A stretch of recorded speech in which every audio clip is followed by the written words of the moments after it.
like women are underrepresented in comic books. They're like, no, women are more represented by square inch in comic books than anything. I mean, them titties take up a lot of panel space. Mm-hmm. But yeah.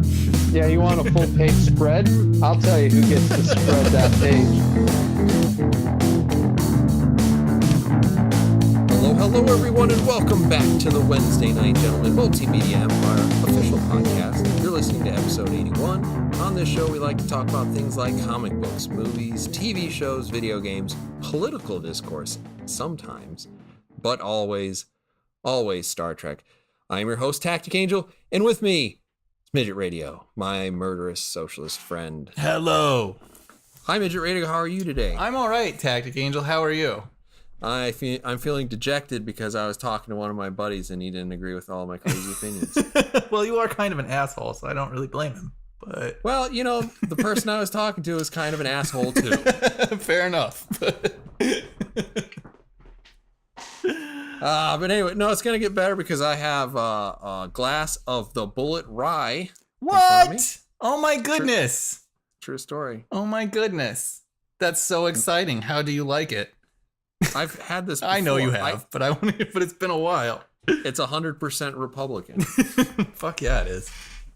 It's fiery, harsh, and generally a good idea. Nice. I'm actually drinking the rare breed today. Which I think is just 100% Trump, maybe. I don't know. It is. It is very strong. Some might say abrasive, but it does leave a delicious flavor in your mouth. Yeah. All right, good times. I do have a surprise for you. Walk on topic. You ready? Oh shit. Okay. This is real time, guys. I'm a little nervous. Okay. Star Trek animated kid show in the works at Nickelodeon. Oh yeah, okay. Variety has learned that the CBS television studios and Nickelodeon are negotiating for a new Star Trek animated series aimed at children. The plot of it has something to do with a series of teenagers finding a derelict craft in space and then taking adventures. Oh. Okay. How does that strike you? So this is not the other cartoon, the other Star Trek cartoon that was... This is not the Rick and Morty Lower Decks. Okay. God, I don't know. I haven't watched like a Nickelodeon show in a little while. Do you think that they're finally gonna wrestle that trophy away from us? That we will not have seen every... man. I mean, if it's higher quality animation, I don't know. Probably. So it's a new CG animated series. Okay. Following a group of lawless teens who discover a derelict Starfleet ship. Yeah. A derelict Starfleet ship, by the way, yeah. and use it to search for adventure, meaning, and salvation. I wonder how they hide that ship from Starfleet. I wonder how they turn the transponder off. Yeah. I wonder if they don't. Hard. Wouldn't it make more sense to have made something about like some kids going to the academy? Yeah. Man, a Starfleet Academy show would actually be really great. But yeah. Yeah. You could get Wolverine in it. It'd be I don't Wolverine know, man. Like and Starfleet Academy. It can't be worse than Star Trek Discovery, right? Well, we said that about season 1. And then we had a 14 episode plot about how a man or a Klingon in a human suit defected to Section 31, which was interested in finding Spock so they could open his brain and take information they already knew out of it about a thing that they invented called Control. It's AI. It's gonna try to learn how to kill everything in the universe when it's pretty goddamn good at it already. Yeah.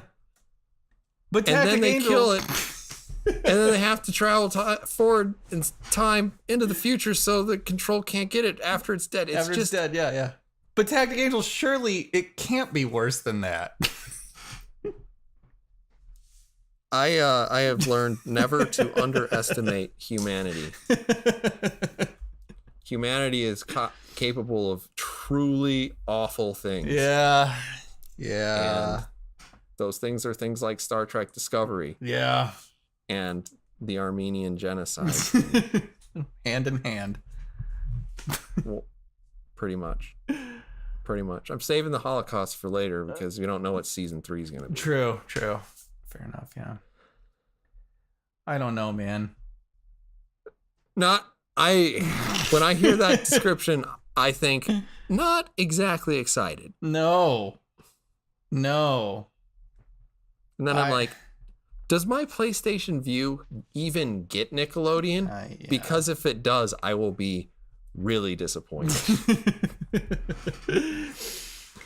Well, I mean, I guess at least it's gonna be like on a TV channel, so that's something. That's a plus. Yeah. Oh no, I have Hulu for free now. Oh, nice, yeah. That's fun. There you go. So, anywho, that was our walk on topic, and it also ensures that we have talked about Star Trek. True. And that everybody will have tuned out. Nice work. That is my job as host. Thank you, everyone, for listening. Go fuck Now let's talk about Avengers Endgame. Avengers Endgame is a movie and probably the largest sequel to an absurd number of films that has ever been created. Midget Radio, if you could briefly try to explain this movie to someone who has never seen any Marvel films. Oh, Jesus Christ. Now? I would first ask if you have ever read a comic book, and then I would say it is sort of like that. I read some Donnie Darko back in the 90s because it was the thing to do. Yeah. That counts, right? Totally. It's exactly the same. I've seen Akira. Okay. That helps quite a bit, Yeah, actually. it really does. The end of Evangelion? Yeah, Yep, where they all right. scribble. You know what you're walking into. You're prepared. It's that. Okay.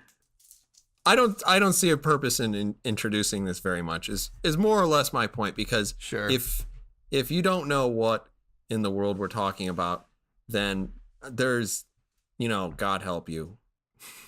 There's nothing I can do. Yeah. So Midget Radio, now that you have not answered the unanswerable question, how did you like this film? Tactic Angel, you son of a bitch. Here's what I feel like is going to happen. Overall, I enjoyed this movie, but I think you're going to ruin it for me. That's what I think is going to happen on this episode. I think that's possible. But Yeah. I will mention that I mostly just don't care. I think that's the best place to be. That's the best place to be. I watched this, and it is a fucking nightmare in terms of story. Yeah. And kind of weird in terms of tone. Yeah. And it is absurdly long. Yes. Yeah. But it handles its characters pretty well. It does. It does. That's really the thing. If you like Captain America, you like Iron Man, you like, well, not so much Thor. But whatever. Yeah. If you like these characters, then for the most part, you will be pretty okay with this film. Yeah, and so that is like the one aspect of this movie that I would defend all day. Because even like when I got to the theater and you have to sit through all the fucking trailers, like there was a trailer for the latest Star Wars movie, and I was watching it and I was thinking about just franchises in general. And I think the new trailer, the latest trailer for Star Wars is really stupid.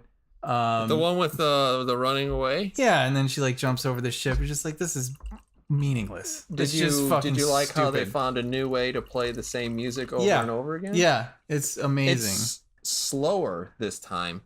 and It's louder. amazing. But like The awe and the grandeur. yeah. Can you believe Rey? She's the best character ever. So I was watching that, and I was thinking about like all the characters in particularly the latest version of Star Wars and how I don't care about any of them. And then I was thinking about like the Marvel movies and that like what the Marvel movies have just destroyed. I've just owned entirely is that like Iron Man and Cap are just fucking titans. Like they're just gods on screen, and it's such a pleasure to watch both of them. And it's at the point now, 20 something movies, like it's at the point where I really don't give a fuck what Chris Evans or Robert Downey Jr. are doing on the screen. If they're playing Stark and Steve Rogers, I'm totally into it. If they're reading the phone book to each other, I'm into it. Like they have just fully realized these fucking comic book characters to such a degree where I love them so much. And that is what keeps me coming back almost more than anything else. And that's what like this franchise has done, I think, and that so many other franchises have failed to do, is to create these fucking titans on screen. So that's kind of what I love. I mean, that's this movie, like warts and all, I still enjoy it because I fucking love Captain America and I love Tony Stark. But did you ever think that you would say either of those things? No, right? Never. Like it's ridiculous to think about this like 10 plus years ago when this shit first started and you're like, what the fuck, I remember man? I remember when they were like, they're going to make an Iron Man movie and they're going to lead off with it. And you and I would go to lunch and you're like, I don't give a fuck. Yeah. I'll watch it because I like Iron comic Man? books, but Yeah. Iron Man's a fucking joke. He is. And now, my God, just the amount, what they've created out of that is unfucking believable. And yeah, I just love it, and I completely, fully respond to it. So it makes me thankful that I'm a Marvel fan and not like a Star Wars fan, where you're just watching like a series of completely vapid characters fight with laser swords and shit. You're just like, oh, Or okay. DC fan. Yeah. I mean, DC that's a has little yet bit to- more hit and miss. I mean, true. I did watch. Mostly- I was watching. Mostly miss, but I was watching Dark Knight again though, and I was like, "Holy fuck, dude! yeah. God damn, that's amazing." But like this, but No, the Bale Batman is just fantastic. The two, anyway. it's But I mean, the third one in concept isn't that terrible, but the ticking time bomb yeah, and the daytime just a fight lot of and those- misfires what in is that. happening Yeah, here is- a lot of problems in that. You know, the suit doesn't look that good in the day. Yeah, really. Yeah. Is that a man wearing a rubber onesie? It is, isn't it? But yeah. So overall I enjoyed this movie, but I would say it's mostly because one, I love, like, I read comic books all the time. I don't have a lot of expectations behind them, and that's generally what I take with me into the theater. And then two, I love Captain America so much. I love Chris Evans, Captain America, so fucking much, and I love Tony Stark. That's really all I need. So I'm willing to accept, like, I'm fine with all the plot holes and the weird shifts in tone. Like, generally speaking, I can get past it if those two are on the fucking screen. So There's a couple of moments that are a little jarring. yeah. So I mean, yeah, and part of the thing for me was I did not think that Avengers Infinity War was that good. Yeah. And I mean, it suffers from a lot of the same problems. And that being, it's just long and convoluted, and the tonal shifts. I think the tonal shifts are probably worse in Infinity War. You think so? Okay. Well, I mean, you go from, spoiler if anybody hasn't seen this. We're going to talk about spoilers in this movie in just a minute. But spoiler if you haven't seen that one. You have Loki die. You think that Thor is dead. Yeah. And then it's like 70s music. We're having a good time in space. Yeah. And you're just like, I'm not having a good time. Yeah. I liked Thor in the first two movies. Yeah. Now he's kind of a joke, which I don't like. Yeah. Yeah. But like those kind of tonal shifts are way more whiplash, and maybe they made me more ready for this to be Okay. kind of a total nightmare. Okay. Yeah. But I do think that it's also less, or that I was less invested at least. Yeah. Because, God damn it, Captain Wooden Block really killed me. It really. Yeah. Thank God she's in this movie. Though I have to say she didn't utterly ruin it. She was just barely like in it, and she's fine. Jesus. no, she's not. She's completely fucking fine. She's still a black hole. It's My just God, nobody there's sails just close all the enough political to her. shit around it that poor fucking bitch is never gonna be able to get past. That She invites it anyway. I know, that's why apparently, because she. Major Radio, she was asking for it.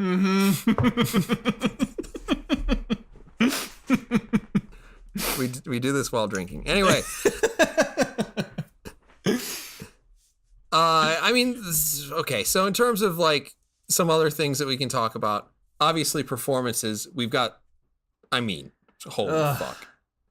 You have Chris Evans. Yeah. He's great. Does From it start matter to what finish. he does as Steve Rogers? God damn it. The thing is, he's gonna do it so well. Yeah. And then you're just gonna forgive it. But like, yeah, if he went really out of character or he started being like weirdly goofy or whatever, Yeah. like, yeah, you'd probably not be. I'm not be trying to into think it. of like some point of view that he would hold that like I would be like, no, you know what? I can't follow you. On that. I don't think there is one because he's fucking awesome. And then you have Robert Downey Jr., Yeah. a man who could not possibly be better for playing Tony Stark Yeah. because he's basically playing himself. Yeah. If he was a genius billionaire. Yep. So, like, every part of him is amazing. Yeah. And then you go into the supporting cast. I think Hemsworth does a fine job with Yeah. what he's doing. Yep. I think Jeremy Renner, Scarlett Johansson. Yeah. I always like those two on screen together. The whole Hawkeye and They are like fairly like for I don't know because I feel like both those characters they're not super interesting in themselves, but like together, yeah. I mean, I'm kind of into it. Like, you can tell there's something there. yeah, there is. Yeah, that they have a history with each other. Yeah, And that they trust each other. They've Yeah. been through some shit. yeah, And like I really enjoy them. And for the most part, we've accounted for 90% of the screen time. yeah. The other stuff we're getting is Paul Rudd. Paul Rudd is always Paul fun. Rudd. Yeah, yeah, His character naturally brings some levity to a situation yes. that is pretty depressing. Yeah, yeah. Um, Yeah, and they're all like that. That's the thing with these movies. Like they somehow manage to tell these like gigantic. They do these gigantic fucking storylines that like definitely have plot consistencies and stuff. But as far as like out of character moments, I mean, they generally stay like pretty true to these characters. Which is a fucking. I mean, that's a remarkable feat. At least I think like that's one of the things that kind of almost makes it a little bit better than, you know, you get into like big summer event like comic book shit, and a lot of times there's some pretty terrible sacrifices of character in service of a stupid fucking overarching plot. And that doesn't really happen in these movies, which I really appreciate. I'd rather the plot not make any fucking sense than have like a character do something that's fucking stupid that I don't understand. And yeah. No, I get it. I don't think there's not as much character conflict in this one. No. There's a little bit of it. Yeah. So I don't think you have as many. I don't think this movie is as well acted as, say, Civil War. No. Because Civil War is just, God damn it. Everybody on there is doing a great job. Yeah. Yeah. But I mean, you start getting into like even the tertiary cast members. You got, Mark Ruffalo. He's fine. Yeah. I thought the portrayal of the Hulk was a little bizarre. He's having a good time in this movie, but yeah. Don Cheadle's War Machine. He's great. Yeah. Josh Brolin is Thanos. Yeah. It's great. Really the only people who suck in this is Brie Larson. She's black hole. Fine. The black hole. Listener, she's completely fine, and she's barely in this fucking movie anyway, but don't go into the black hole. She's fine. You will be ripped apart by tidal forces. And the it's rippling fine. waves of space will spaghettify your body, which is actually a word, fine. by the way. Spaghettify. Unless you're totally up your own ass on the cultural wars, then she's fine. I thought Karen Gillian is Nebula. I love Nebula. Really? I'm still not a fan. I love Nebula. Yeah, okay. I wish I saw more of the Scarlet Witch.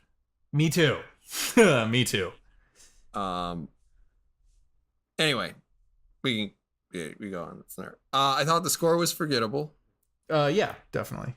I only noticed the music at one very quiet scene at the end. Okay. And you probably know which one I'm talking about. Yeah. It's slow and yeah. Lots of strings. Anyway, what do you say we think about rating this? Yeah, I'm good to go. Midget Radio. Pre me destroying this movie for you. What do you give Avengers Endgame? I give Avengers Endgame. I'm gonna stick at 3 stars. I am probably going to have to say I am very high on obviously the actors and the respect to the arcs of the characters.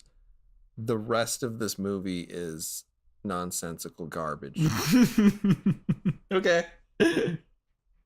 I'm really torn. I want to say I'm going to give it 2 1/4. Fuck.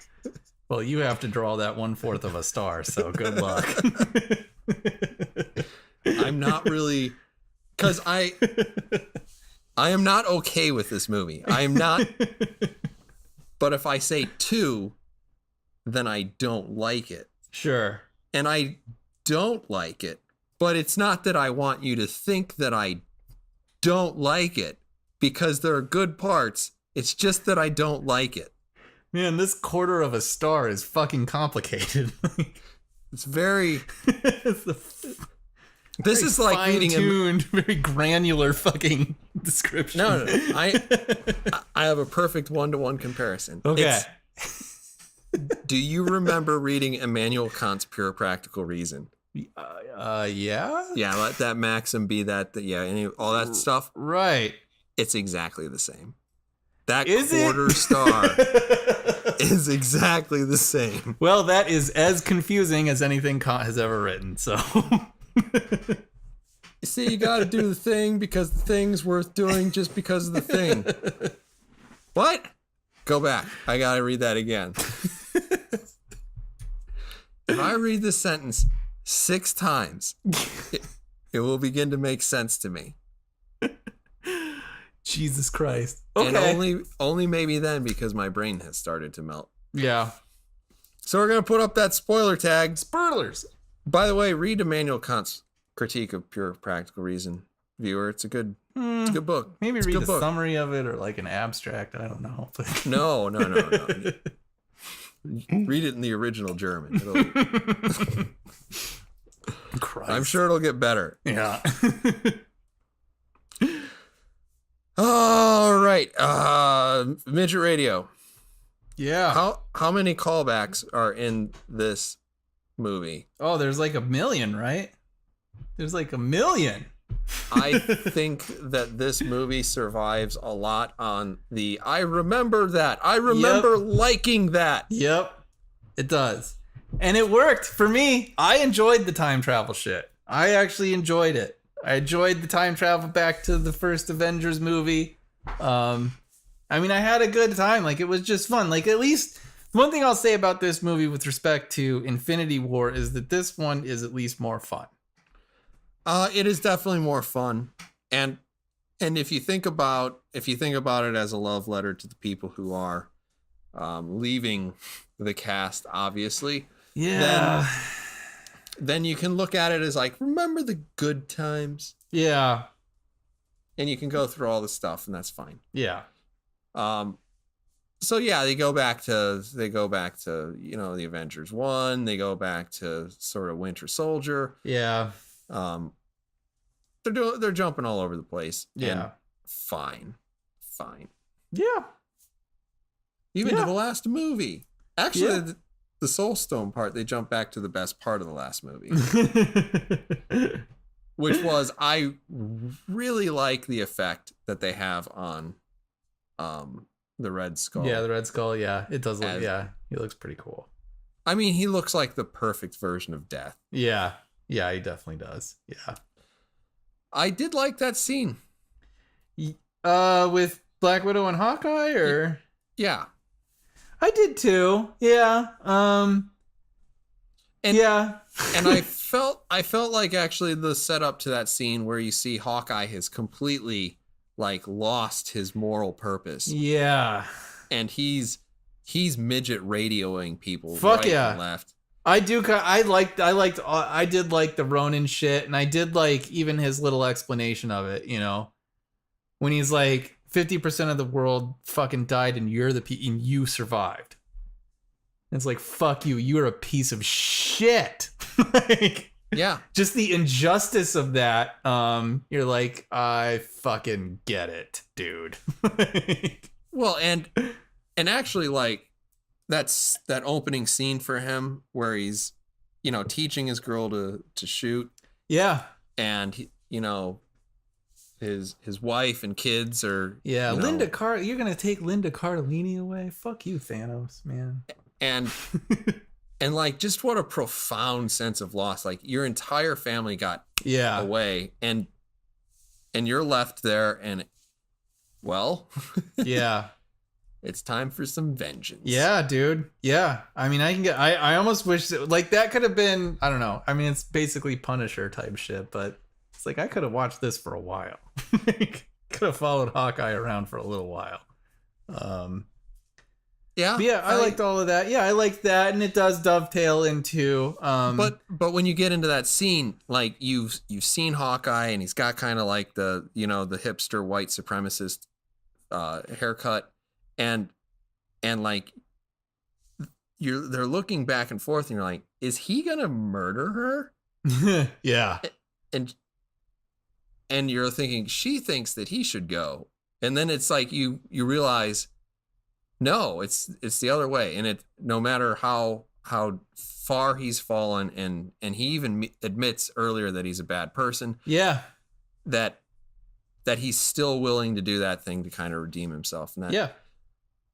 I mean, that's fun. You got a character that's flawed, and he's trying to do the right thing. Yeah. Give me some more Amos. Fuck yeah. So, like, I like that scene, even though I kind of wish that Jeremy Renner had gotten away with it. Because the problem is, like, after this, we're supposed to watch a Black Widow movie and pretend like maybe she can die. I know how she dies. I know. I guess so. I don't know though. That none of that ever really matters, right? Like, nobody's ever like, oh man, maybe the main character's gonna die. Nobody gives a fuck. I'm never worried that John Wick is gonna die. Like, it doesn't matter. I'm not worried John Wick's gonna die because I just don't care. Because John Wick's awesome. But shoot him in the knee, shoot him in the fucking head. awesome. Shoot him in the knee, shoot him in the head. But yeah, I mean, you're never worried Captain America's gonna fucking die. You're never worried Iron Man's gonna die, except I guess in this movie. But oh wait, what was that? But for the 20 fucking some movies beforehand. No, I legitimately, when watching Civil War, I always thought that Captain America's death was a possibility. Because he literally did die in Captain America. But here's Civil War. I don't know if you want to get into this yet, but the death, this possibility of just death, fucking Just do it. So Tony Stark dies in this movie, and it's stupid that he dies. It's stupid that he fucking dies. You think so? Yeah, I absolutely think so. It's totally unnecessary. I think it's like, it's just a fucking cliche, man. Like, he doesn't need to fucking die. There's no reason for it. It doesn't say anything larger. It's just fucking, well, he needs to die because he can't be in the movies anymore. No. I understand. I rated this lower. Let me defend it. Mm-hmm. You ready? Mm-hmm. So in the first Iron Man that we watched 11 years ago, Yeah. you get that end scene where Pepper Potts is down by the arc reactor and Tony is hanging by one gloved hand, and he's like, blow the reactor. Yeah. 'Cause it's the only way he's gonna beat the Ironmonger, and Pepper says, but you'll die, and he says it doesn't matter. Yeah. And like the entire time there's been kind of this sense that like maybe that was a little cheap. And finally, though, Tony was given the opportunity to actually, like, when he had the chance, here's a hugely selfish character. Here's a guy who puts his ego over everybody else. Yeah. Who's mad at his friends for not letting him protect them enough. Yeah. Who's mad at his friends for letting him fail in any way. And Tony Stark is just a megalomaniacal asshole, right? But he's not. But he has a kernel of good in there. He has those good intentions. And if you ask Tony Stark, like 12 years ago, would you be willing to do this? Maybe he's not that type of person. He's like, sure. I prefer somebody else step up. But sure. But that the opportunity presents itself and he willingly sacrifices himself, and it's a fulfillment of his arc that goes all the way back to the beginning. No, fuck that. We already know that he's a good person. He's already proved it time and time again. And we don't need him to die to see it. It's redeeming for the character of Tony Stark, who has been taking it in the pants for several movies now, right? Because he created Ultron. Ultron. That was it. But yeah. He was essentially the villain in Civil War. Kind of. Civil War is not like... Because he has a legitimate point of view in Civil War. Oh, well, you don't think that, like, villains can have legitimate points of view? No, because he has that's like what a makes legit... them good. But that's not what made... I don't think that makes him the villain in the movie. That's like saying Captain America. Captain America could be the villain. Well, sure, technically the title is it's straight up an Avengers movie, but yeah, I guess if you want to go by the title of the film, and then sure. but the point is that at the end of the day, he's gone through all of these, like all of the failure that he's had in the past several movies have been because he has been trying to protect his friends, his family, the world. Sure. Right? Sure. And like he's finally given the opportunity to do that, and he doesn't flinch, and he does it. And I actually thought that was... He doesn't need to fucking die for that, though. The death is utterly ancillary to that. The plan is that they have to get somebody to snap Thanos out of existence, right? Mm-hmm. That's the only way to beat him, because the guy takes unfathomable amounts of damage. Like what? Like the Scarlet Witch casts Fireball on him how many times? Yeah. and he just has like wrinkly armor, and he's fine. Yeah. He's fine. Yeah.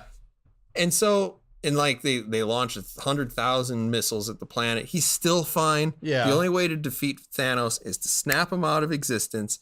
And in the moment when he has to do it, he steps up and he accepts the sacrifice. Yeah. Which is a great thing for a selfish character to do. Also, Midget Radio. This allows us to see a different end for Captain America, who... Yeah. okay, Captain America has had like a rough time of it. And like he's been filled for so many movies with this sort of somber sense. Like he's in love with a woman who's sometimes conscious and sometimes not. Yeah. She's, you know, obviously going to die, and he's totally smitten with her. Right. And like he doesn't fit into his time, and he doesn't have a personal life. The only thing he stands up for is like the virtue of America being him. Yeah. And then he gets an opportunity, like Captain America is the next best choice to snap his finger, right? Uh-huh. So if it's not Iron Man, then it's got to be Captain America. But see, but the reasoning behind that is because those are the two most well-known and most beloved characters in this franchise. Because the movie plans on having the Hulk do it because the Hulk is the most resilient character. He's the most resilient fucking figure that can do it. He can take the fucking, most of the radiation is gamma and all that bullshit. Yeah. Right? He's the one who should be able to do it and survive. Right. And that would be ideal. But the poetic thing, the romantic thing is, no, we have to have it be one of the two titans of the Marvel Cinematic Universe. And which then, is just, it's just crap mechanical writing, I think, at that point. Well, okay. We gotta give the two protagonists of the MCU like these grand exits from the franchise, and it's dumb, and I don't really like it. So like, I get it, but the problem is, I feel like Iron Man is played out, and by the time you get to the point where like That's everybody's fine. in these nano machines, it's Yeah.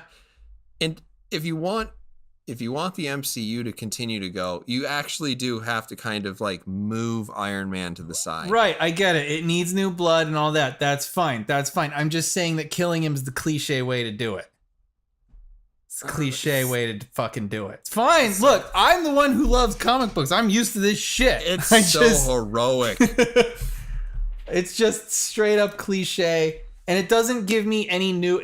I don't think it completes Tony Stark's arc in any way that is at all meaningful, because he's already the hero. He's already proven that time and time again.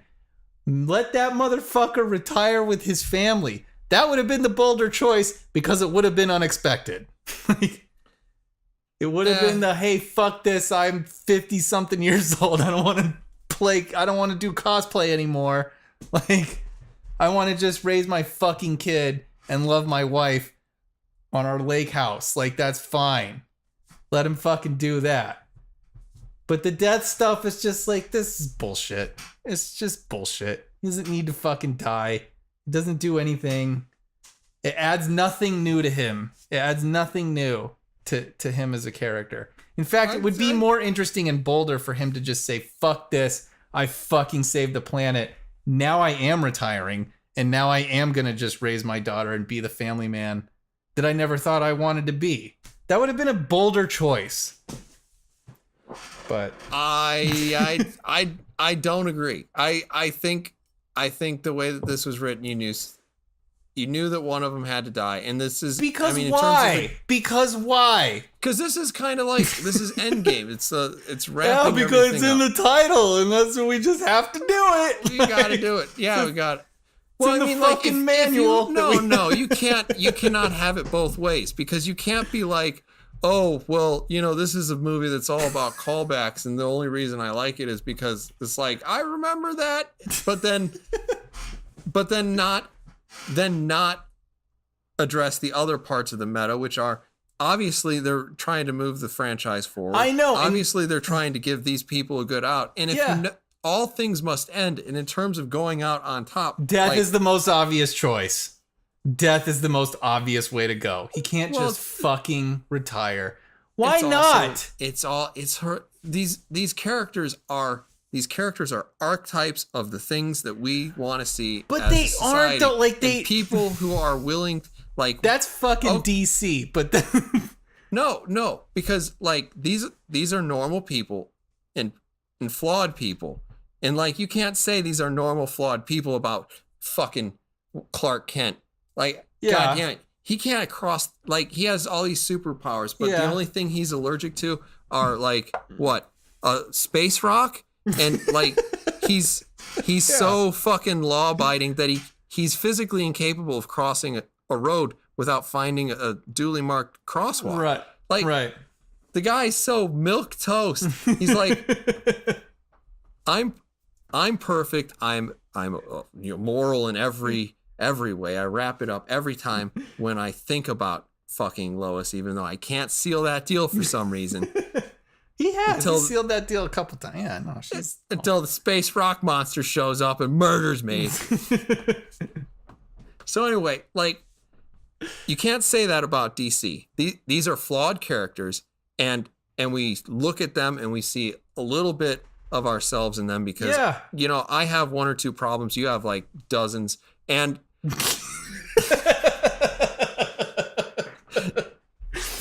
continue. I guess I have no retort. So. And then it's like, okay, those people signed up. They're gonna get on the boats and they're gonna cross the English Channel at Normandy and they're gonna do the heroic thing. Christ. And like, we honor their sacrifice, and sacrifices. I mean, we're a Judeo-Christian society. We understand the importance of sacrifice on a philosophical level. Sure. And so, like, that's what we want to see in terms of our characters. We don't want to see, oh, you know, like, the really weird thing would be for Tony Stark to be a good dad. He shows himself capable of being a good dad in this, because you can see how broken up he is about the fact that he let the kid die, Spider-Man die, Peter Parker, in his arms. Yeah. And like, I will complain that he has a picture of this kid in his goddamn kitchen. Yeah. Right? Yeah. But if you think about it, like, how crushing is that? Like, for Tony, who is constantly trying to save the world, to save all of his friends, that he involved this kid in, you know, ill-conceived plot to stop Captain America of all people. And then that kid he lured him on just enough and gave him the stuff. And now that has led to the kid's death. And it's not just like something he read in the paper. He saw it. He felt it in his arms. He's like, I don't feel so good. Sure. It fades to ash. Sure. And so like, it's good for Tony to take that route because we see the dedication is there, even though it would be easier for Tony in this film to say, you know, fuck it. I'm going home to my, like, if you snap your fingers, does that mean my daughter doesn't exist? Right. But because we already know all of this. We already fucking know all of this about him. He doesn't need to die to prove it. He just said he's constantly trying to save the world. He's constantly, is it any wonder that he would sacrifice himself to do that? Nobody's fucking questioning that. But if you don't go along with it, then there's not necessarily the realization, which is why I was talking about back at the original Iron Man, and like the stakes didn't feel high enough, and Tony finally got to realize that thing where he was willing to sacrifice himself to save others. No, it's ridiculous. That's ridiculous. He doesn't need to actually fucking die for that to be true.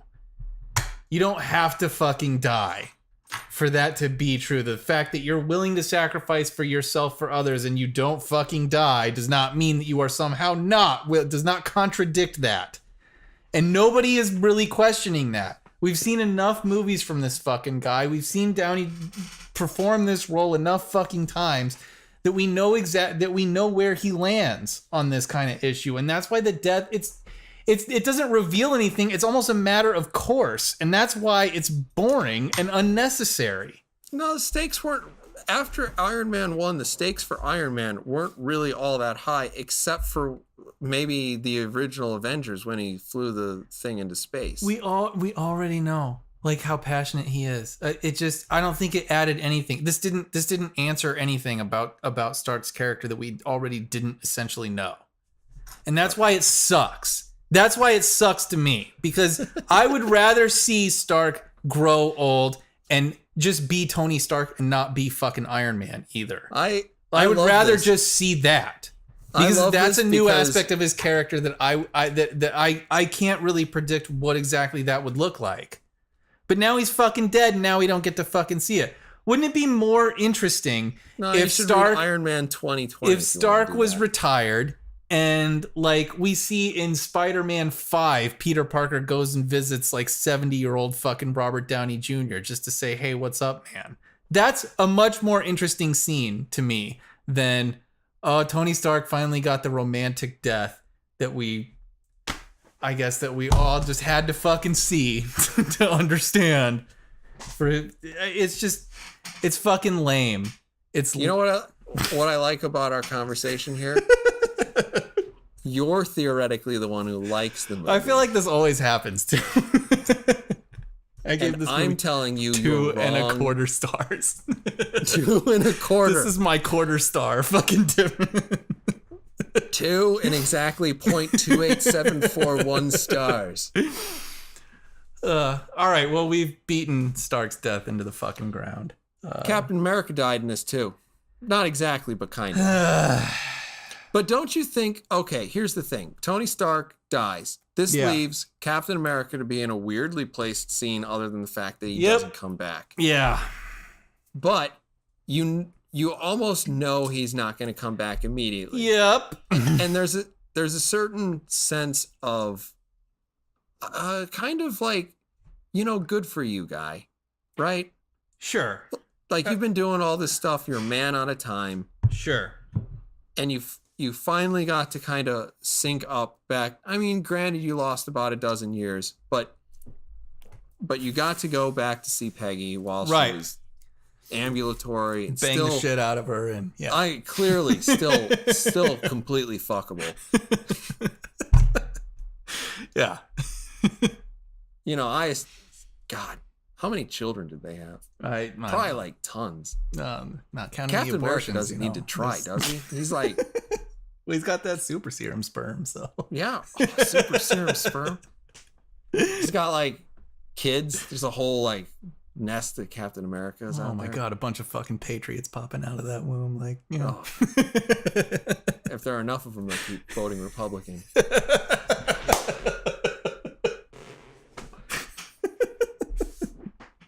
What are we talking about? I don't know anymore, but so they zap him back into the past, and then they're like, "Oh, can't get him back. What's going on? Can't get him back." yeah. And then they look, and the old guy is sitting there on the bench. Right.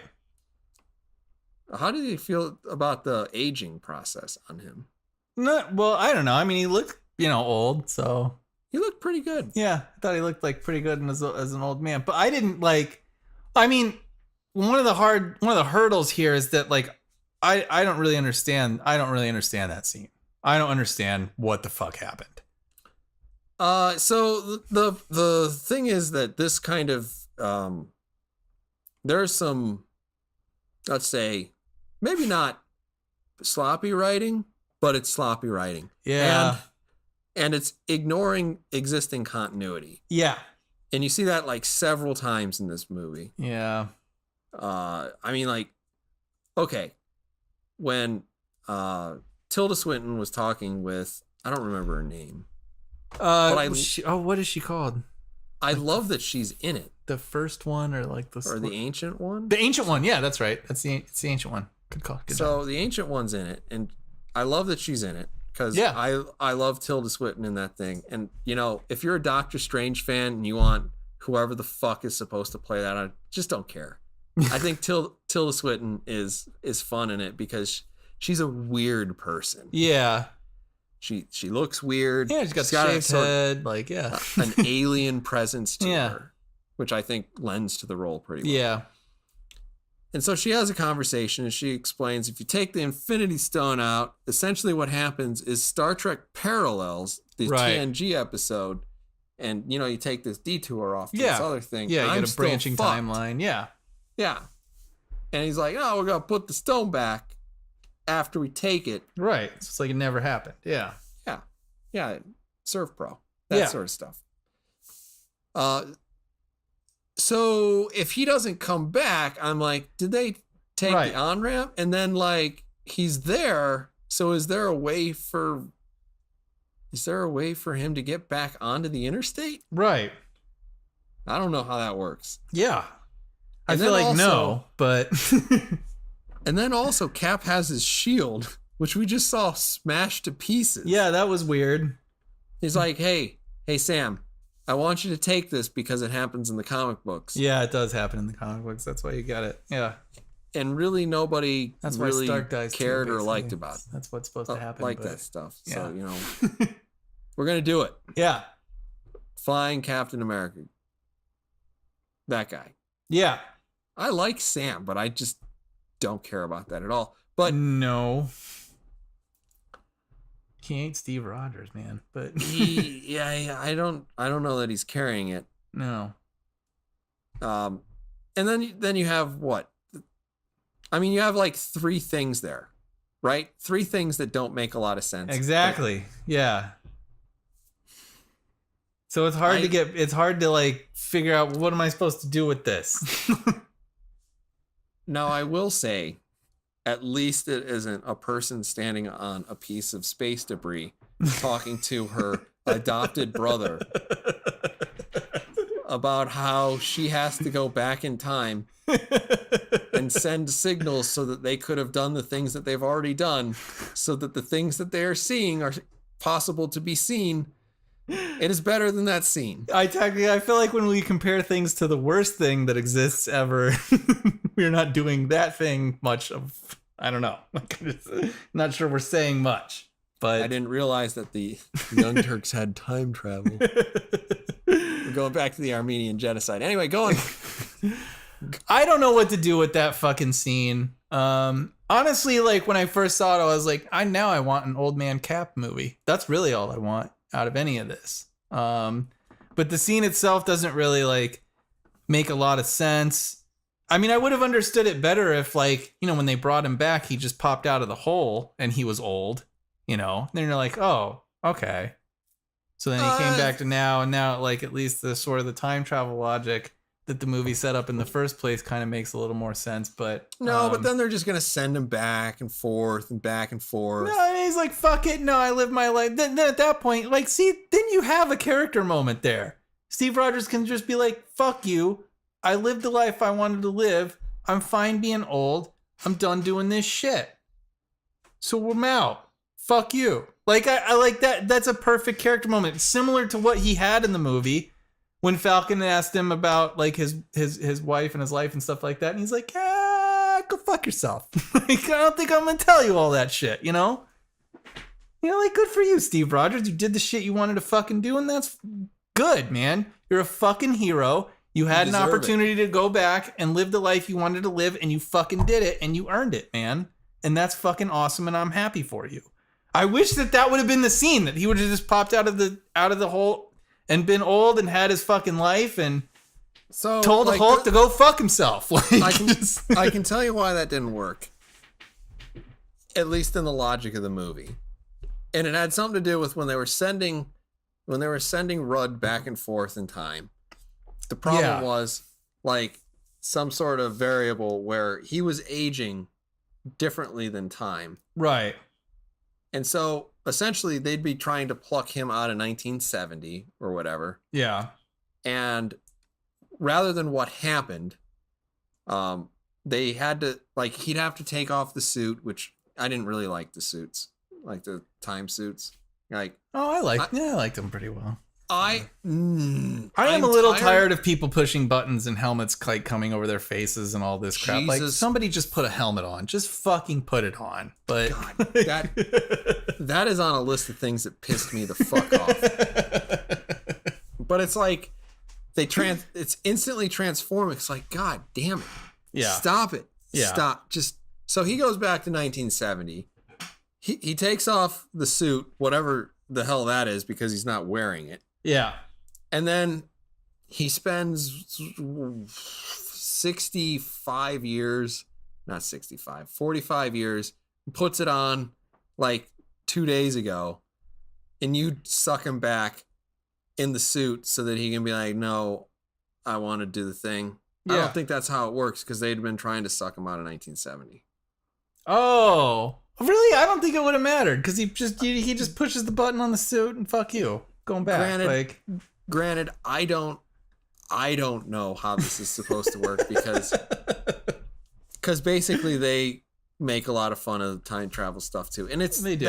That's hanging a lantern on it, and that's actually a decent way of kind of getting rid of the nonsense. Yeah, because if you take it seriously, yeah, and your mom comes back from the future, right, and she's like, I'm trying to save the universe from being killed by a hyper intelligent artificial intelligence. Yeah. Why are you trying to stop me? And you're like, oh, that's a good question. Yeah, that is a good question. I guess we don't need this season, but I just can't get past it. I know. Why is the most impeccable time travel logic in movies like Back to the Future? Just like, wow, I can't find any holes in this one. I think the most impeccable time travel logic is in Time Cop. Same matter cannot occupy same space. I don't know. Maybe, I guess. Why not? And then he pushes the dude into himself and he just becomes this like pink blob and fucking... What a great scene. But better than Star Trek. Also included in that list, almost everything else. Do you remember Catwoman? Yes. Better. Yes. So I don't know, Old Man Cap. I mean, I guess like it's a exit for the fucking character, and it's fine. It just doesn't make a lot of sense. But yeah, I mean, like the time travel logic aside, do you like the exit as yeah, I'm fine with it. I'm fine with it in general because at least he's fucking still like again. That's another character that doesn't need to die, to leave the franchise, and it does just make I really want a fucking old man Captain America movie. He's not gonna do it. I know he won't, but I really, really want one. Like, really badly. Like, give me Cap. You know, he's living in this fucking, I don't know, he's living on some house, fucking country somewhere. How much is Robert Downey Jr. or Chris Evans' signature worth at Comic-Con? I have no idea. They would not be at a Comic-Con that I would go to, probably, because the tickets... They'd be at San Diego. It'd be too expensive, and like... They'd probably get a hefty bonus just to be there. Yeah, probably. Would it go above 150? Maybe, yeah. I believe that. That's insane. Yeah. I tell you, you were actually there for one of the key moments in my life. For Ty? Yeah. Colonel Ty was right there, and he was right next to, almost. That's the most skittish I've ever seen a Tactic Angel. The most sort of timid and skittish I've ever. And honestly, I hate Kat as a character, but goddamn, I bone down that all day. Oh man, that's Peggy Carter. Well, I'm gonna peg that Carter. I didn't dislike Peggy Carter, but man, did I not like Kat. No, she was a bitch, but definitely fuckable. Anyway, this is a great show. Yeah, a wonderful show. Yeah, thank you for listening. So those are the two. What other aspects of this movie? I actually really enjoyed the like. I don't know if it's just oh shit, what's her face? Scarlet Witch. What's the actress's name? Olsen. Elizabeth Olsen. I really enjoyed the like, hey Thanos, fuck you, buddy. I don't know if it's just because I really like Elizabeth Olsen as Scarlet Witch, but that was the one scene where I was like, fuck yeah, fuck you, buddy. Scarlet Witch gonna tear your ass up, like. Man, and she almost solved the mutant problem. Whatever. So, okay. There are two people that I was really rooting for to kill Thanos. And Captain Marvel. That would save me Tippy money. Top. No, my number one and number two choices in no particular order, because my number one going into the film was Nebula, just because okay, like I feel like that would have been great. sure. And I love Nebula, and she's kind of like an interesting character, and I love every guess part so, of her in this yeah. movie, right on down to the first scene where they're playing the football thing, Okay. and she's just Yeah. completely alien, Yeah. and an animal and aggressive, and it's lovely. So anyway, Nebula going into it, but as soon as you saw the Scarlet Witch Yeah. land, and she's just like fully Super Saiyan level 50. Yeah.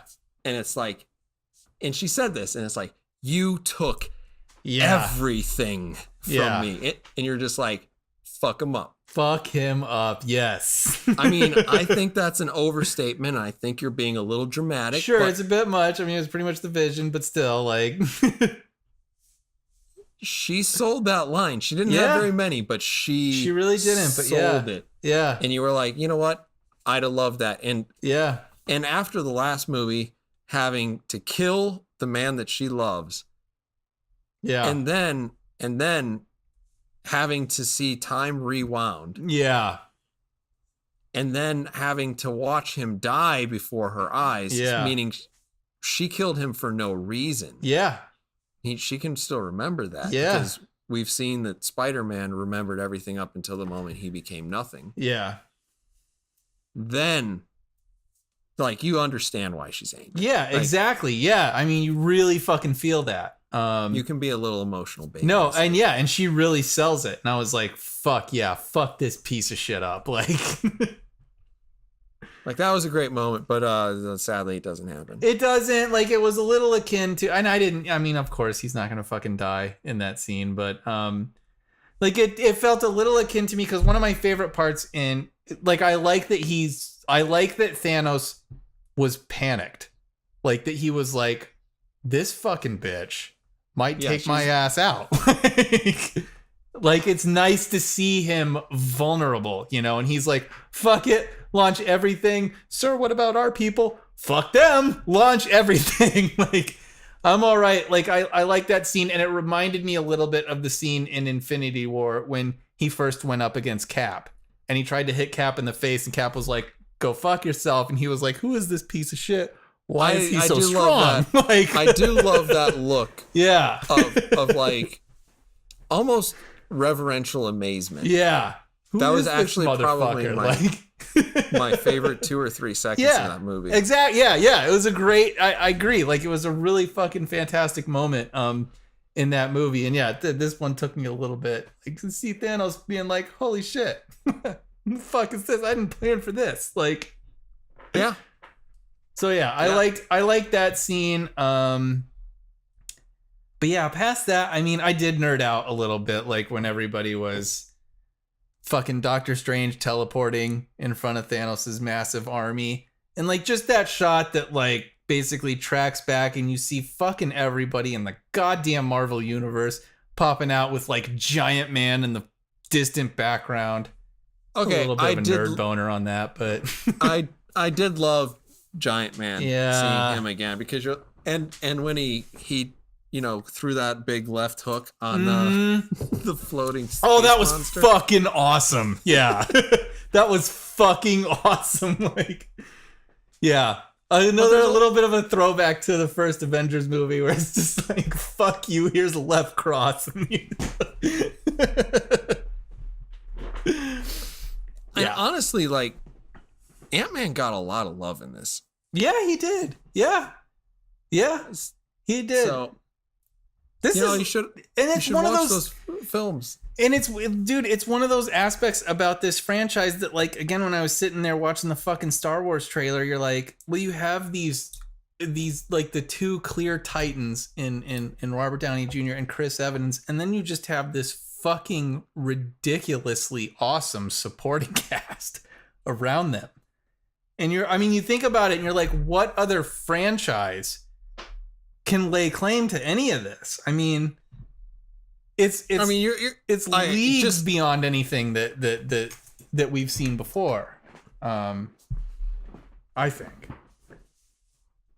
So yeah, I mean, when you're scrolling through like that funeral, first of all, you have to realize, Yeah. you know, Robert Downey Jr. is dead. Yeah.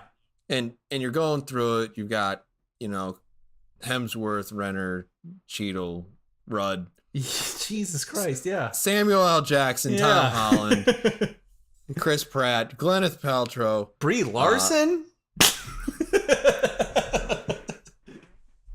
Elizabeth Olsen. You got all sorts of people, right? Yeah. You got the voice of Stanley Kubrick. You got Dave Bautista, Anthony Mackie, Benedict Cumberbatch, Zoe Saldana, and a whole bunch of ancillary other people who aren't even worth mentioning. But you got all these people, and you're just like, holy shit! This is like back in the '90s. You remember when Tombstone came out, and you're like, yes, yeah. Fucking everyone is in this. Kurt Russell, fucking everyone. Val Kilmer, who? Like, yeah. I would feel bad if I wasn't in this because it was like I'm not actually an actor. I must not be in Hollywood, but right? Yeah. Am I famous anymore? Yeah.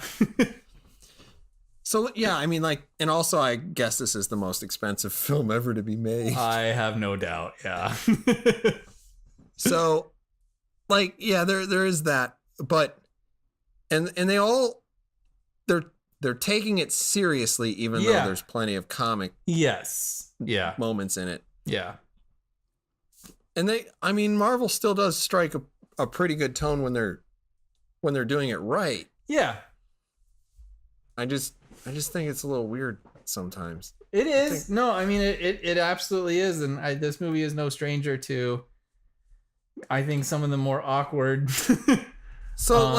aspects of that. But so one of my problems with this film is that, first of all, it has a really long denouement, right? Denouement. Yes.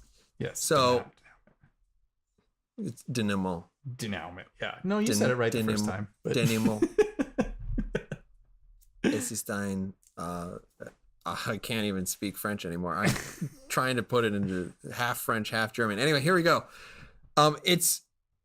It's long, and like as I'm watching it, I start to feel this profound sense of dread.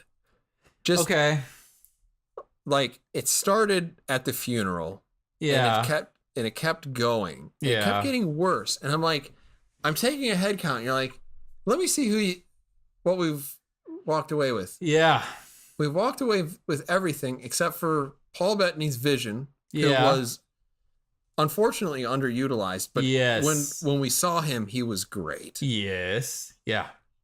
And that kind of hurts, the Scarlet Witch, who I fucking love. Yep.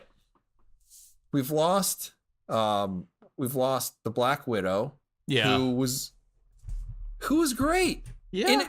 And literally, I mean, like everything that she was in, all the way from Iron Man 2, and she's that was her first appearance, wasn't it? Yeah. Wow. She's buddy with Cap. Yeah. And the Winter Soldier, and that was fucking great. That was great. Yeah. Right up until the point where it stopped making sense. Sure. And then like she's fantastic. She's dead. Vision's dead. Yeah. We've lost Tony Stark. Yep. Who is the presence that is almost irreplaceable. Like, yeah. Oh yeah. You can only do as good of a job as Robert Downey Jr. because like you cannot score higher than 100%. Yep. And then same thing for Captain America. Oh my God, there's never going to be another. Yeah. There's never going to be another. I don't, cuz like I feel like one of the reasons I think I love Chris Evans' performance as Captain America just a little bit more than Tony Stark is because Tony Stark is like a naturally kind of charming character. Like he's the asshole, but he's charming. Like it's a character that I've seen before. I don't know how you take a glob of vanilla paste and make it amazing, but that is what Chris Evans did with Steve Rogers. I mean, he's a guy who's like, there's nothing wrong with me. Basically, I'm amazing all the time. And I don't know how you fucking make that interesting. It's like making Clark Kent an interesting character. And Chris Evans fucking did that with Captain America and made him seem like just a titan, just exactly the kind of thing that Captain America is supposed to be, which is the thing that we are trying to live up to. Well, yeah, It's unbelievably difficult to make that compelling, and he fucking nailed it. He is America. He is Captain America. He's the dream, man. Yeah, like and like even when you're pointing out his shortcomings, it's like he's got a certain sense of humility. Yeah, and like honestly, a lot of the time he's dour. He right? is he is, and I actually love that. Like, and you see that God damn it. Like the loss of Cap and Iron Man is so fucking enormous to this franchise, because you really see that in their conflict. And I love in particular in this movie where the scene where they go to Stark and they're like, dude, fucking help us out with this time travel bullshit. And he's like, fuck y'all, I have a wife and a kid and I'm not gonna risk it. And Cap, I love Steve Rogers' reaction to that, because it's Tony Stark being basically selfish, which you would expect, but it's like, I totally understand, and it's a completely, I don't know, it's a totally reasonable response. But Steve Rogers is like, I just love the line where he's like, he's not wrong. Like, he's not wrong. His opinion of what we're doing, of the risk and all of that shit, he is not fucking wrong. He's not doing the right noble thing. He's not doing the sacrificial thing where we have this change, but he's not fucking wrong in his decision making. You're like, that's fucking Steve Rogers, dude. Like, that dude is just, God damn it. Yeah, he can look at the person, freedom of speech, even if he doesn't agree with it. He doesn't agree with it, but he understands where they're coming from, because they're coming from a totally reasonable and rational position, and that's the fucking thing that I feel like Steve Rogers understands. Like, he knows how to sympathize with a person who's on the opposite side of the fence, as long as that person is at least fucking rational. You can see where that person's coming from. But yeah, and he's got the personal loyalties. He's also, I mean, like I said, he's flawed too. He's dour. He cannot let go of the past. He also helps his friend, his boyhood friend, to the detriment of everything else. He's completely willing to sacrifice his. Yeah. His, I mean, it's not because he believes so fucking hard, but yeah. It's not specifically his life, but it is his life in the sense of get a life, right? Yeah. So, like, he throws that all away. He becomes a fugitive from the law. He does all this stuff just for personal loyalty and his commitment to these high ideals, and he's fucking great. Yeah, he's a god. And we've lost those people. Yeah, and it's like, good God, what do I have to watch in the future? I know. Like, that's why I feel like Stark's death is so fucking unnecessary. But like, it's Midget Radio. Holy fuck! I'm gonna point this out. Okay. And I hate to say it. I hate it. I hate it. I hate it. Okay. The movie I'm looking forward to most that's in the MCU lineup is Spider-Man. I know. Yeah, me too. Yeah. You're like, the fuck is happening here? I know. We've got oh God, I want to go see another Black Panther movie? Fuck you. Oh, Guardians of the Galaxy 3? Could it possibly make less sense? Oh my God, yeah, I don't have any interest. Doctor Strange, fine, whatever. I'm sure it'll be well acted, but who gives a shit? Yeah. Captain Wooden Block 2. Fuck that bitch. I don't care. She's fine. Whatever. And then we got like weird shit. Like, who cares about the Eternals? Whatever. Who cares? Oh, I am kind of interested in that. Just that's like cosmic level shit. I'm just kind of interested to see. Fuck you, Midget Radio. I don't give a fuck about your interest. Nobody asked you. I'm the host of this goddamn movie, show, thing. And then Black Widow, I'm not going to be able to believe that she can die. And like, I at least want a little bit, like a 1%. 1%. You sound like fucking what's his face, Alex Kurtzman, man. You can fuck yourself. you know why we had to fucking make a different universe for Star Trek? Because nobody could believe that Kirk could die. That's why. You do not put that shit on me. That's the only thing that makes Star That's Trek not my interesting fault. is the possibility that Kirk can die. That's No. it. No, but you don't have to do fucking Kirk, Alex Kurtzman.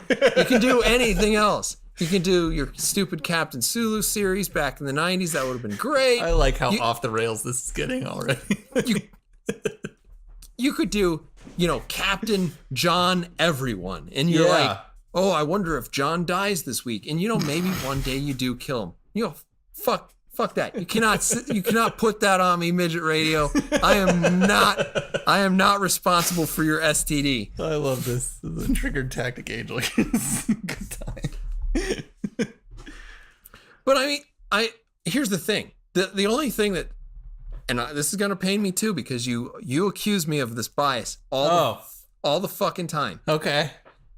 The only thing that we have to look forward to is the fact that the evil empire, Disney, now owns both the Fantastic Four, who are completely fucking boring. The Fantastic Four are awesome, but could be made into a decent movie. They could be awesome. I think they need the family. They need Val. And they need speak faster because I'm super triggered. No, they need Val. Go. And they need let me think. Who cares? So they also own the X-Men, and the X-Men is the greatest thing Marvel has ever made. Yeah, no, I get it. I'm excited for that too. I believe the greatest thing that Marvel ever made was actually Captain America: Civil War. So far, you haven't seen the Marvel Cinematic Universe version of an X-Men movie, but I'm telling you, X-Men #1. Best movie in the Marvel Cinematic Universe. Oh God, can you wait for Dark Phoenix 3? The we finally got it right version, yeah. That because really it's going to be Dark Phoenix 4. It's going to be first they're going to have Phoenix and then Phoenix Part 2 and then that's where first it would be the Phoenix Saga and then the Rise of the Dark Phoenix. Mm-hmm. Something like that. There you go. I will sit through a Savage Land. I would love a Savage Land episode. Give me a Savage Land movie. Give me fucking Kazar. I love it. But I'd rather see the rise and fall of the Shi'ar Empire. But that would be amazing. Shit, that would, yeah. Oh, that you could work that into it because, of course, the Shi'ar Empire is part. Anyway, it doesn't matter. Shi'ar Empire is fucking awesome. Look at all this shit that I know about your shit. I know, because it's awesome shit is why you know about it. But not just because you know me. It's just, it's so awesome. That's why you know about it. But yeah. I will let you think that. But that's one of your many flaws. Dozens of flaws. Dozens. I wasn't going to say hundreds, but it's probably true. Yeah, thank you for mitigating that a little bit. Yeah, I like it if you're able to sleep at night, even though you're a tiny radio with a battery. I do like. So I saw. Because your central point. Creeping dread. Your central point was what the fuck. What the fuck does this look like going forward? I feel like. And yeah, I mean, without Cap and without Iron Man, those are massive losses. To this franchise.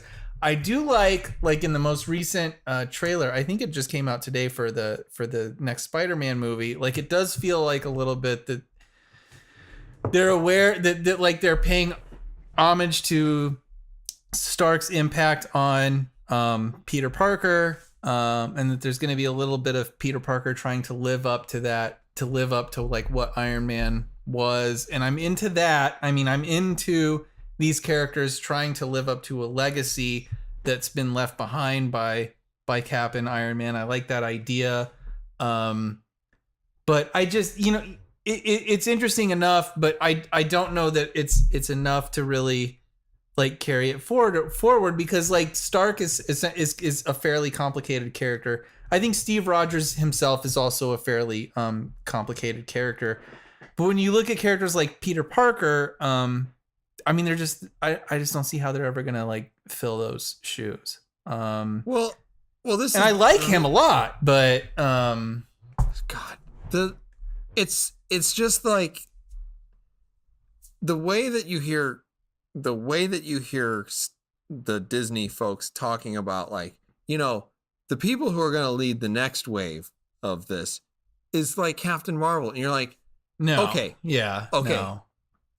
I think she's a block of wood. You can think that she's a little bit better than that, but she is not 10% of Steve Rogers. Oh, fuck no. No, Christ, none of them are. But I mean, the people who are remaining that I'm most interested in are like the Scarlet Witch. yeah. But not she doesn't have a lot of people to play off of. Yeah. End of list. And fucking Spider-Man. But I'm not interested in Spider-Man as an Avenger. I'm not either. I am not either. And like, to take this whole who do you have? I'm not gonna watch a fucking Black Panther movie and care. Like, the first one was ridiculous. Fine. I enjoyed it. Like, but I guess where I'm coming from is I enjoy these movies as they are like they're like basically good comic book movies. But like the Robert Downey Jr. and Chris Evans transcended that. I mean, they became like these fully realized fucking, oh my God, these are awesome fucking characters that I love and kind of worship a little bit. And their interactions with each other is, to me, like what defines the Marvel Cinematic Universe and what separates it from every other franchise that has ever existed. And that conflict is what makes it so potent, I think. So absent that, all you have is a bunch of, like, you know, fairly entertaining and decent like comic book adaptations, and your mileage is going to vary on those. But you don't have like the real heart and soul, you know, that you had before. So, you know, I mean, like, I'll certainly keep watching these movies. I don't give a fuck. Like, I enjoy it well enough. But yeah, I just good. Triggered. You know, you just gotta see like Scott Summers fucking blast Captain America right in his goddamn face, because he's trying to march on Utopia with his fucking Avengers army. It's so hey, like, fuck you, buddy, okay, but... part of the reason why I think that the X-Men have more of a future is because, you know, the Dark Phoenix is the end of that, and maybe you get the New Mutants or I would love that, yeah, or Gen X or whatever the other fucking random ass shit that they're doing. I think they're probably gonna keep the Deadpool stuff moving forward just because it's successful. That's what I heard, yeah. And Disney is nothing if not a money machine, so yeah. And everything else, well, I mean, I think they're gonna keep Deadpool off to the side anyway because kind of a little edgy for most stuff. Yeah. But like the other things, like, you're gonna get a new cast. And hopefully they get a Scott Summers who isn't a fucking douchebag. Oh my God, please. And maybe they actually cast somebody who isn't like some hunky heartfrom as Wolverine. He's That's like you know, it's all right. I mean, I would like to see that, but Hugh Jackman's Wolverine totally solid for me. But he's great. But imagine if they actually cast like a 5'6" hairy kind of fucking animal. Yeah. Yeah. And imagine if they could make you like that. Like, think back to terrible TV shows that always portray evil like alien races as tar monsters, spindly fingers and stuff like that. Yeah, like degenerate TV shows with really backwards values. Yeah. So imagine they can make you really, really like this guy who's like a foul little man who's cursing all the time, has a little bit of a Napoleonic complex. Yep. And is a little over aggressive and prone to violence. Imagine if they can make you actually like that person. Yeah. And like that would be great. And the reason why we like these characters is, Captain America, you said he's a god. He has a whole host of problems. He does. Like, he cannot let go of the past. He's constantly kind of pouty. He's aloof and disconnected and overly idealistic. Yeah. To try to list the number of character flaws that Tony Stark has is to write a thesis. Yeah. You're going to come in at 20 pages. The guy is a basket case of awfulness wrapped in a shell of heroism. Yeah. Anyway, heroism. So, like, these people are really interesting. And like, the next people we have coming up, like, say what you want about the Black Panther. That movie, like, the Black Panther was more interesting in Civil War. He was fucking boring in his own movie. He was fine. You know. Captain Wooden Block is a wooden block, and she's a wooden block in this. And it's like, and I don't even think Doctor Strange is all that interesting. No. I just like Benedict Cumberbatch, but yeah.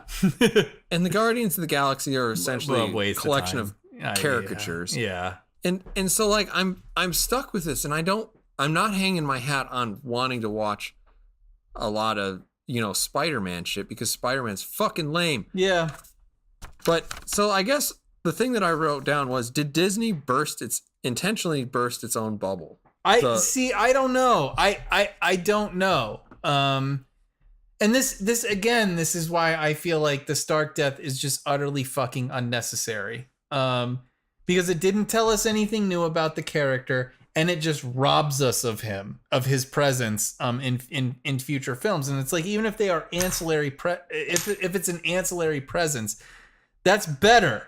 Like, I'd still much prefer that to the total lack of. I just don't understand the reasoning really behind it, other than it's kind of the cliche move. But yeah, I don't know. We don't have characters nearly as compelling as Stark and Rogers, and I don't know where we're gonna go from here. I honestly, the best thing. It's like, I mean, other than the Scarlet Witch and Spider-Man, what, like, Ant-Man's the next most interesting character? Well, I know that, and that's why I feel like, honestly, I feel like the best potential is in Peter Parker at this point, because there's sort of an interesting angle there, at least because he's still a kid. So it would be interesting to see him kind of grow up in this world where he's been guided by these two sort of massive figures, and certainly leaning more towards Stark. And it's sort of interesting to see him want to try to, like, live up to that and try to honor what he feels Stark meant to him. There's something interesting in that. Because Stark himself, like, one of the things that's so interesting about Tony Stark is that, like, as self-centered and as selfish as he is, he loves and respects and is aware of the fact that he needs the presence of Steve Rogers in his life. Like, most of the time, but he does fundamentally understand that. Like, he, at a fundamental level, he knows that, like, as much as he'd like to call Steve Rogers a Boy Scout and just discount him as just this thoughtless idiot who fucking does the right thing all the time, he respects that and loves that and knows that he needs a little bit of that in his life. Lawful stupid. Yeah, exactly. Yeah, but he paladin respects complex. it. He wants to shit on it because it's easy to shit on. But he knows he needs it. Like, he knows it's valuable. That's what's so cool about his character. So Peter Parker attempting to kind of live up to that has at least some potential. I just, I mean, you have it's just a hard this is where, like, I mean, you've got, like, there's the writing on one end, and then there's just the absolute sheer fucking talent of the actor involved. And Robert Downey Jr. Yeah, holy I mean, like, shit. in terms of talent, it's hard. He's a golden god when it comes to this kind of. I mean, my God, the dude's fucking amazing on screen. And I don't know if what's his face? I can't even. If Spider-Man, what's his name? Tom Holland. Tom Holland. Yeah, I just don't know. But I'm certainly interested to see him try. to see him try to live up to that. But yeah, it's hard to say. Like at this point, I don't really know where it's gonna go. I do really love that, or I do at least have some faith in the fact that now that Disney has Fantastic Four and that now they have the X-Men, I'm actually more interested in what they're gonna do with the Fantastic Four, because I do think that like the familial aspect of the Fantastic Four, that you've got these four people and then you've got Val and Franklin Richards as the kids, like that brings an element. I feel like they have a potential to bring an element into the Marvel universe that we haven't really seen before. And I can really get behind that. They're also not overplayed. They're not. They're totally not overplayed, and there's a lot of room to move with Reed Richards and like the Future Foundation and the just kind of relentless drive towards science and scientific development and all of that stuff. With the family as well. I'm really interested in what at least Disney can do, because obviously Fox doesn't know what the fuck they're doing with that franchise. So at least Disney, Marvel, they're the only ones who have figured out how to put their fucking people on screen. And I would really like to see that. Yeah. And then I obviously with like with the X-Men as well. I'm not sure how that's gonna fit into the Marvel universe. But god damn it, like they've done such a good job with their characters that it's like you have such rich characters in the X-Men franchise and in people like Scott Summers and Logan and so forth. Like, god damn it, if you can figure out how to put those characters on the screen the same way that you figured out how to put Tony Stark and Steve Rogers of all fucking people on screen, if you can figure out how to do that, Jesus Christ, you should have a pretty secure future as far as making movies out of these fucking people. And honestly, like the X-Men thing, I mean, if you want to get into the politics of it, and I'll try not to get into anything controversial about this. Like, yeah, if you look at how the Marvel universe is structured, there is definitely a lack of non-X-Men female characters who are interesting. Yeah, like the vast majority of really really good characters that you see in Marvel, are X-Men characters. I mean, you've got like Rogue, Psylocke, Storm, Storm, Jubilee, Storm Emma Frost, Polaris, Emma. Kitty Pryde, Jean, Armor. You got all these. You got. I mean, you don't even have to think about it. You can name them off. But like, if you go into like the Avengers, there is a deficit there. There's a lack. And now most of the characters that I just listed off were in one or another version of the Avengers, but you definitely have. Who wasn't? But it's kind of it's kind of not a whatever. Yeah. Who cares?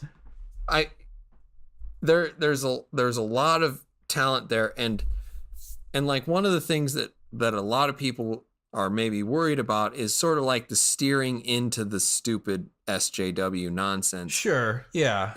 And you don't want this to be like, we're going to follow Captain, Wooden Block throughout her thing. Because like, okay, let me put it this way to you, and you'll probably agree with this. In terms of top 10 characters in all of Marvel, including X-Men, does Captain Marvel fall on the top 10 of female characters? Oh, fuck no. And to add to that, you know where Rogue gets her fucking flight and her strength and all of that shit from? An Infinity Stone in a plane? I think she punches Captain Marvel right in her fucking face and steals all of her fucking powers and kills her. Yeah, that's how she does it. That does happen. But so like if you see like the Avengers steering into the stupid, and there's they could definitely not do that. Like the X-Men, they have legitimate diversity already built into their system Yeah. and into their stories, and they don't have to like, oh, let's have a fascinating series where, you know, Natalie Portman becomes Thor. And you're like, I know. Yeah. you know what? I know. Fuck you. I'm not going to that movie. I know. You're making my fucking arguments for. I mean, this is like the stuff that appealed to. This is what was so appealing about the X-Men in the first place. And one of the things that's so cool about them is that the diversity is not just along like, it's not just like racial and fucking gender lines. It's like, I mean, one of the first teams to come about, or honestly, what made the X-Men successful was when they rebooted essentially in the 70s with Giant Size X-Men #1, and they had characters from fucking Russia and fucking Africa and Germany. Like, it was a multinational group of people, which that to me, like, that's what real diversity is. It's men and women, these different cultures, these different fucking countries all coming together, all binded by, all kind of united by this one thing. And that's one of the things that I don't know. It's just what I love about the X-Men in a way. Like, it's just, we're all fucking mutants. We're all kind of born into this family of mutants. And that's sort of the weird thing that unites us. Yeah. Despite our cultural differences or our gender differences or our age differences or any of that shit. And the thing that I think is so brilliant, one of the things I think is so brilliant about X-Men is that it makes that, it reduces those differences to, like, what's interesting about it is that, like, the mutation, the time that you start to realize that maybe you're a little bit different from everybody else happens during your, like, preteen years. Like, it happens essentially during puberty, when you're naturally more self-aware and naturally more, like, nervous and kind of just weird and awkward around people and developing and kind of discovering who you are, and that these people sort of have found this family and have have bound themselves around this kind of weird development that they're all going through together, and yet they're separated by culture, they're separated by language, and they're separated by gender, and yet still find this way to unite as a family. That's what's so powerful about it. That these human beings are essentially experiencing kind of the same things, the same sort of growing pains and the same differences and all of that kind of stuff, and uniting around that despite all of these cultural fucking differences that don't matter as much. That's what's cool about it. The family fucking aspect is what's so cool. But yeah, and I agree. And fucking, like, Marvel does itself a disservice when they create characters like Ironheart, right? Because I don't need to see Ironheart assume the mantle of Tony Stark. And if there was an Ironheart movie, there would be approximately a 0% chance that I would watch it. But I mean, you can go into a character like Dust and Riri Williams, right? Dust fine. She's the Muslim, I mean, it's a little like, when I first saw Dust, I was like, really? She turns into sand? That seems kind of racist, but yeah, you know. What are you gonna do? What are you gonna fucking do? But, like, that's the best thing about the X-Men, is that nobody's assuming the mantle of anybody else. Yeah, there are so many fucking mutants, and they are all over the world. Make good characters that are, you know, original, and like, it's so fucking insulting to say, like, women can't possibly be interesting unless they can become Thor, or unless they can become Iron Man. Yeah, and that's bullshit. Yeah. And it's just like, that's to get the sales, but yeah, that's Are you kidding? Yeah. Like, first of all, Wonder Woman, completely great. Yeah, awesome. Like, I don't want to see Wonder Man, but Wonder Boy, at least. Yeah, I don't give a fuck. But like, I mean, Wonder Woman is essentially the Captain America of DC Comics. In a weird way, yeah, she is. Yeah, it's just weird given her origin, but yeah. Yeah, there's several corollaries. She's a Greek goddess, right? But what the fuck does that have to do with America? But I'm not really sure. But she apparently was really, like, she saw America and she was like, "This is the place." She's like, "You guys figured it out. All right, we're done." I mean, she's right. She is. We figured it out, but but you have all just like don't make Natalie Portman Thor because I don't give a fuck. Oh, I never want to see that. Yeah, I never want to see that. Like, yeah, give me all these ancillary characters. Like, sure, I'm not into it, but you managed to make Black Panther resonate with lots of people, and he's a fringe fucking character who's a total killjoy in all the movies, in all the books. I mean, he shows up like Deathlock just to tell you what's right. Yeah. Like, oh god damn. Never understood why Storm married him. Listen to him. Come on, Storm, you can do better. Go back to Forge, but yeah, you know, right. Whatever.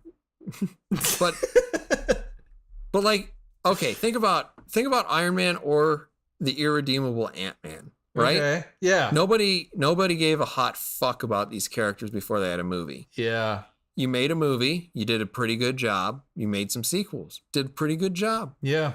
People like these people. Yeah. You can make new interesting characters. You can take Negasonic Teenage Warhead. Yeah.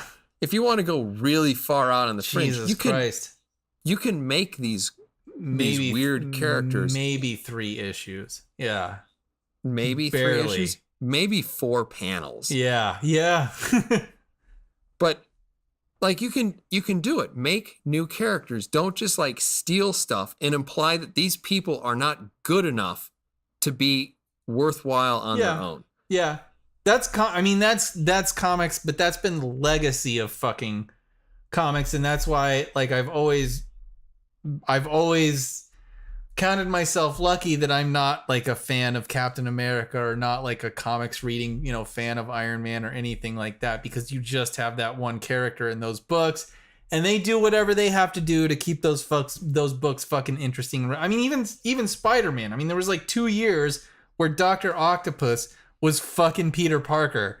I mean, it's just, that's what you have to deal with because these comics have been really going, pornographic. I mean, that's what it was. Like, it was Doc Ock in Peter Parker's body, 2 years of that fucking shit.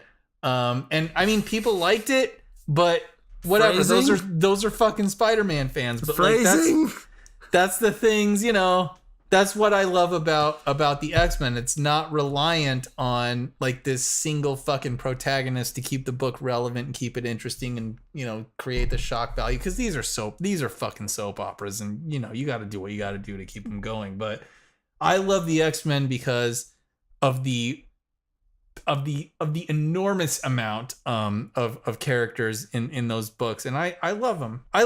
I mean, there are so many great, even new mutants being created all the time. Glob Herman, he's fucking fantastic.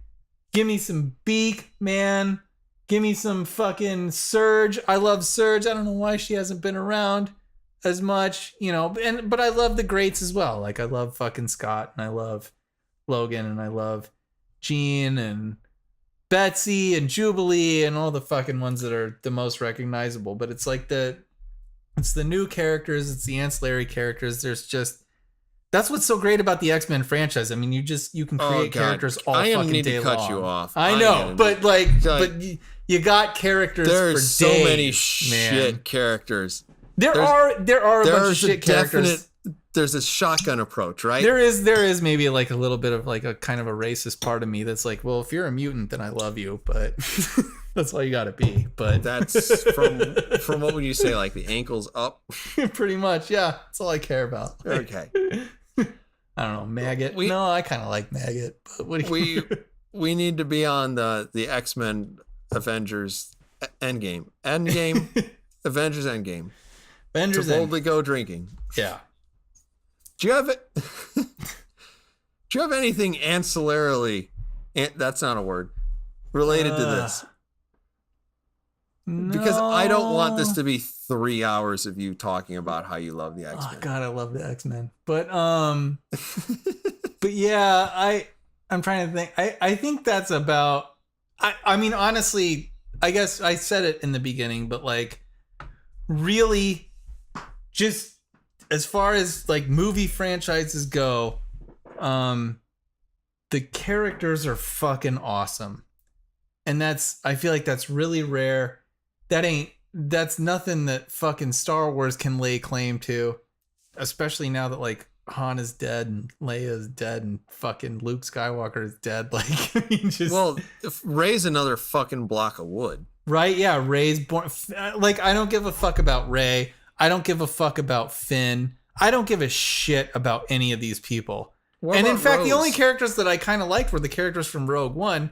And I know that of those, only Donnie Yen is still alive. But he dodged the Death Star laser. yeah, he was fine.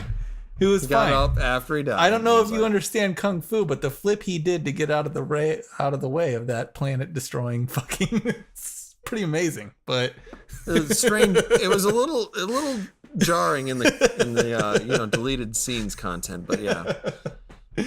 But yeah, so I mean, just the characters are really amazing, and yeah, Cap and Iron Man, just the two gods among them. But They're great. They're Yeah. great. There's no two ways about it. yeah, So yeah, I guess we'll call that an episode then, huh? Jesus. Okay, I guess so.